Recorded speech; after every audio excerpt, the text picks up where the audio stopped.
Hello, my name is Steve Wasserman, and I am doing a video interview for Eva Jordan, okay?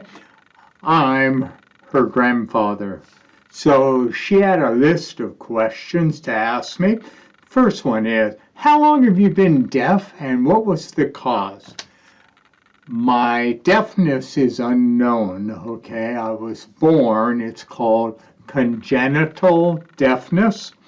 It is a nerve loss that happens from the middle ear to the brain. Something in there is not working and appropriate. It is possible that my hearing loss is hereditary. Okay, second question. Did I ever face any educational barriers? Interesting story. They did not find out I was deaf until the first grade. What happened is, with the last name that starts with W, I sat in the back of the class. At the end of 1 year, the teacher came up to me and said, "You seem like you're a bright boy, but you didn't learn anything. Let's check your ears." Well, so we went to the audiologist and the doctor, and whoops, they missed it. They found out that I was deaf. Educational barriers, well, I was already 1 year behind. English was always challenging for me. They tried to force me to use hearing aids, and hearing is my weakest modality. I'm a visual person, so there were not a lot of choices, okay? The next question was, who made the decision for my education? Well, my parents. And at that time, there were very, very few choices. When I started school in 1951, I'm old, in 1951, the two choices were take me out of the home and place me in a residential program and go to a total deaf school, or be mainstream, pulled out of the classroom for special ed classes, speech therapy, speech reading, English, supportive services for academics. Okay, but there really was no choices. All right. So next question was, what would you like, hearing people to know about the deaf community? All right. Many things. Okay. One, okay, we're a very diverse group of people. There are so many different types of deaf people. The word deaf doesn't really explain the huge difference from being mildly hard of hearing to not being able to hear anything, from being able to speak to not being able to speak, and everything in between. Okay? Second, not all deaf people know sign language. There are many people that choose not to learn to sign.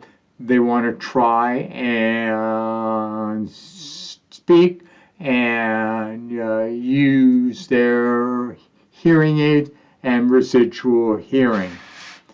Okay? Then most importantly is, don't ever assume because there's a lack of hearing, there's a lack of ability. No, okay? The only thing that deaf people can't do is hear. But we can do anything else. Next question. Would you call deafness a disability? Absolutely, 100% no, okay? I see it as a linguistic difference. I use sign language, okay? I'm visual. I'm not auditory, okay? I don't look at myself as a person that needs to be fixed. Someone says if you could wave a magic wand and suddenly become hearing, would I? No, I wouldn't. I'm satisfied with who I am. I'm successful. I've done good, done well. Don't need to be fixed. Next question. Have you ever experienced oppression because of using ASL or being deaf? Yes, for both of them. We have a term, it's called autism. You know, you have racism, you have sexism, you have ageism, you have all these different isms. Well, the term to use when someone discriminates against a person based upon their ability or no ability to hear is autism. So currently, right now, where I live, Oregon Shakespeare Festival, a huge theatrical company in Southern Oregon, well, I'm struggling with them to provide interpreters. And over again, there is a lack of understanding. There is discrimination. There is many barriers that stop that I've been exposed to, and it's really, really been tough. So yeah, all right. Then a little added thing is there discrimination or oppression with ASL? Yes, because I live in a country where the primary language is English. English tends to dominate everything, so very little respect is given to American Sign Language because the goal is to learn English. So yeah, final question, okay?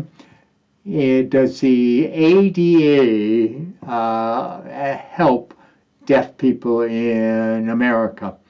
Yes, it does. In fact, one of the best countries to live in for deaf people and to raise a deaf child is here in America because of laws like the ADA that have been passed to help protect the civil rights of deaf people. Sometimes I have used the ADA myself to get accessibility into working at the theater, Oregon Shakespeare Festival, or in a hospital when I want a doctor to use an interpreter. And I request the interpreter, and because of the power of the ADA and the law, they are required to provide me one. All right. I hope that you learned a teeny little bit about deafness. Understand there are a gazillion topics if you're interested. Okay? Thank you. Bye-bye.